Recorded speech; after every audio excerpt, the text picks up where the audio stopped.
Paul Claudel nació el 6 de agosto de 1868 en la ciudad de Villeneuve-sur-Fer, en la región de Champagne. Fue el cuarto y último hijo de Louis Prosper y Louise Servoux. Su hermana Camille fue una escultora reconocida por las dos últimas décadas, nacida en 1864. Para 1882, los hijos de Claudel se trasladaron a París con su madre para que Camille pudiera estudiar escultura junto a Auguste Rodin, cuando Paul tenía solamente 14 años. La familia Claudel era católica, pero no especialmente devota. Al parecer, siguió a Camille, que era bastante obstinada en sus opiniones y se alejó de la fe siendo mayor. Escribía Paul que su práctica religiosa personal alcanzó la cima y terminó con su primera comunión. Siendo muchacho en el liceo, en París, absorbía el ateísmo general de su medio. El movimiento intelectual dominante en esa época era un naturalismo mundano, si bien compensado como reacción por los impetuosos entusiasmos de los simbolistas.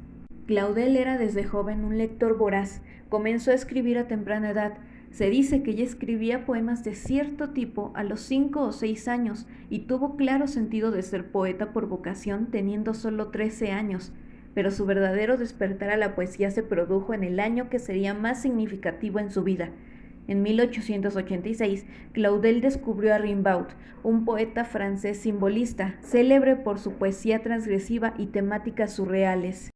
En la Navidad de ese mismo año, Claudel, en busca de belleza, asistió por inspiración a las vísperas en Notre Dame, y fue allí donde ocurrió lo que él llamó el hecho que dominó la totalidad de mi vida, y que está rememorado en una placa en el piso de la catedral, donde se puede leer: aquí se convirtió Paul Claudel.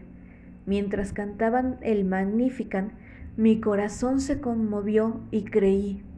La fe se apoderó de él con una fuerza que no dejaba lugar a dudas, y al parecer nunca se debilitó en momento alguno de su vida.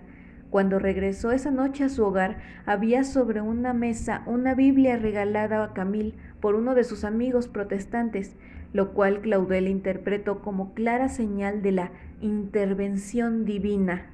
La Biblia se convirtió a partir de ese momento en compañera permanente de Claudel, enriqueciendo tanto su vida en la fe como en su imaginación literaria. Como veremos, una de las características más distintivas del arte de Claudel es que su poesía pasa con toda naturalidad a la plegaria y nuevamente vuelve de la misma. La fe que aceptó esa noche estableció el horizonte en relación con el cual, en lo sucesivo, comprendía todos los aspectos de su vida. No obstante, a pesar de la fuerza de su convicción, transcurrieron 4 años hasta que pudiera dar a conocer su conversión a su familia y reiniciase formalmente su práctica de la fe como católico romano. Recibió la comunión en la Navidad de 1890. Mientras Claudel seguía escribiendo poesía, también comenzó a escribir obras de teatro, aun cuando estas obras también eran de estilo más lírico que prosaico. En 1894 ya había publicado 2 obras, Tite d'Or en 1890 y La Ville en 1893, habiendo escrito varias más: L'Endormi en 1887, La Jeune Fille Violaine en 1892 y Le Chant en 1894. Llegó a ser bien conocido por su literatura en todo el mundo, siendo al mismo tiempo nombrado por cargos diplomáticos de alto rango en un lugar importante tras otro.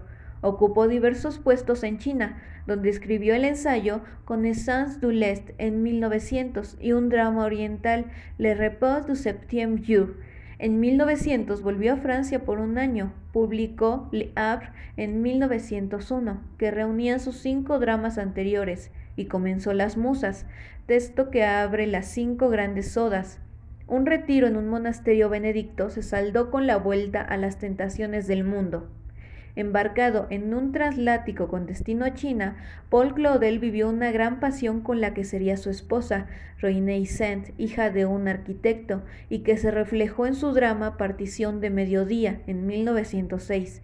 En China escribió su Art Poétique en 1907, obra capital que retomaba textos anteriores. Cuando llegó a los Estados Unidos en calidad de embajador de Francia en 1926, donde permaneció hasta 1933, sus obras fueron representadas con gran aclamación. En 1927 apareció en la portada de la revista Time, que se refería a él como el grande, el inexplicable Paul Claudel. En 1928 se pidió a Claudel escribir un prefacio para una nueva edición en francés del libro del Apocalipsis. Su lectura y relectura de este libro, así como sobre el universo en el resto del Nuevo y del Antiguo Testamento, a raíz de lo solicitado, lo llevaron finalmente a escribir, en vez del prefacio deseado, un extenso comentario sobre el Apocalipsis, titulado En medio de los vitrales del Apocalipsis.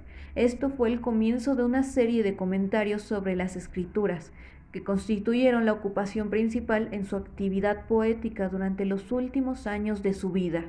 Cuando pudo dedicarse nuevamente a escribir con jornada más o menos completa durante los últimos 20 años de su vida, después de jubilar en 1935, hacía principalmente comentarios sobre las escrituras o descripciones de relatos bíblicos, aunque seguían representándose producciones incluso de sus primeras obras de teatro. Paul muere en 1955, envejecido después de vivir su jubilación tranquilamente junto a su esposa e hijos en una finca que adquirió en Bragues y está enterrado en esta propiedad. En cuanto a la obra de Claudel, podemos notar una vasta variedad de vertientes a las que se dirigió: odas, poesía, y con las que ganó mayor reconocimiento, textos dramáticos, que, por sus características, podrían considerarse, justo como la obra de otros autores, como poesía dramatizada, ya que, aunque varios son sus textos dramáticos, pocos han sido llevados de manera regular a escena debido a las dificultades que representa su obra cada que sale del papel. De su obra podemos ver una vasta variedad, una vasta búsqueda hacia los temas que, además de su clara fe, involucran belleza y hermosura en sus acontecimientos, aunque estos sean muchas veces de carácter trágico, pues, justo como sus inspiraciones, que van desde Rimbaud hasta los textos griegos, hay un carácter trágico y, por como él escribió, simbolista. Ahora, de sus obras y tratando de centrarnos en los que imbuye el texto dramático, hay una larga cantidad de obras claudenianas de las cuales podemos tomar dos como sus principales aportes al corazón de la lírica teatral: la Anunciación hecha María y el Zapato de Raso. Para ver más a detalle de lo que Claudel escribía y trataba en su escritura, tomaré la primera de estas para buscar desglosarla más a fondo. Una obra cuyo conflicto es la lucha entre el bien y el mal, donde vemos a dos hermanas, una seleccionada como favorita, otra como aspirante del favoritismo, una que busca la paz y tranquilidad, otra que busca arrebatar lo necesario para su placer. Así conocemos la historia de las hermanas, Violaine y Mara, las cuales, en la edad de buenas mozas, conocen cada una su amor, Pierre y Jacques. Para fortuna de Violaine, Pierre le corresponde el beso y buscará el matrimonio. Para la tristeza de Jacques, Violaine, su prometida, desea otro. Para la tristeza de Mara, Jacques añora a Violaine. Para sorpresa de Mara, la hija favorita dona el anillo a Jacques y lo encuentra dándose un beso con Pierre. Su envidia crece. Pierre debe partir. También el padre de ellas a Jerusalén, y ya que ama a Violaine, le da sus bienes mientras parte de viaje. Violaine ama a su padre y es desinteresada. Mara amaría ser la preferida, y su madre sufrirá por ella, confundiéndola para que ésta abogue por ella frente a su padre y le dé los bienes, y junto a estos, al desafortunado Jacques. La vida de Violaine va de tonos cálidos, pero la de Mara no. Jacques, el aún prometido llamado de Mara, se verá sometido a las pruebas de Mara para que ésta no se case con Violaine, pues, para Mara, deberá y debería cambiar de opinión.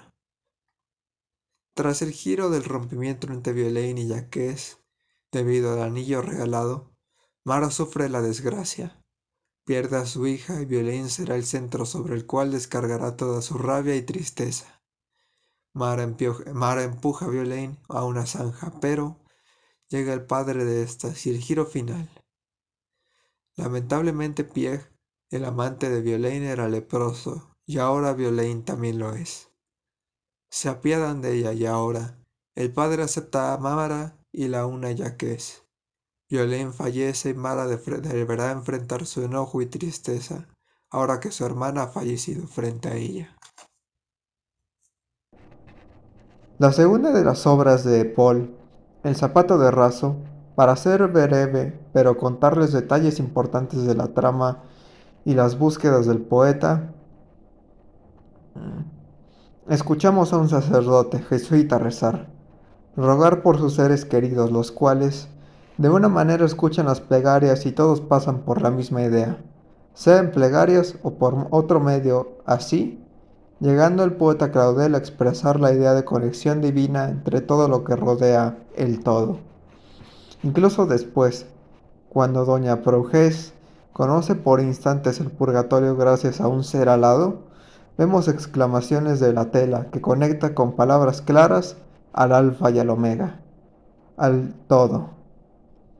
Claudel tiene más obras como El intercambio, que nos habla del equilibrio de las cosas con cuatro personajes tratando de lograr cada uno el equilibrio, de ahí el sentido del título, basado en los cambios que estos hacen, o la obra, Compartiendo Mediodía, donde el tema reside en los tipos de amores a través de los cuales Mesa se debate. Se debate entre a qué tipo de amor decantarse. Ya para terminar, lo único que puedo agregar es que Claudel, dentro de su vasta obra, poesía, lírica, dramática, siempre se decantará por hablar desde los constantes recursos líricos que hacen grande a su obra, resaltando entre todas el simbolismo.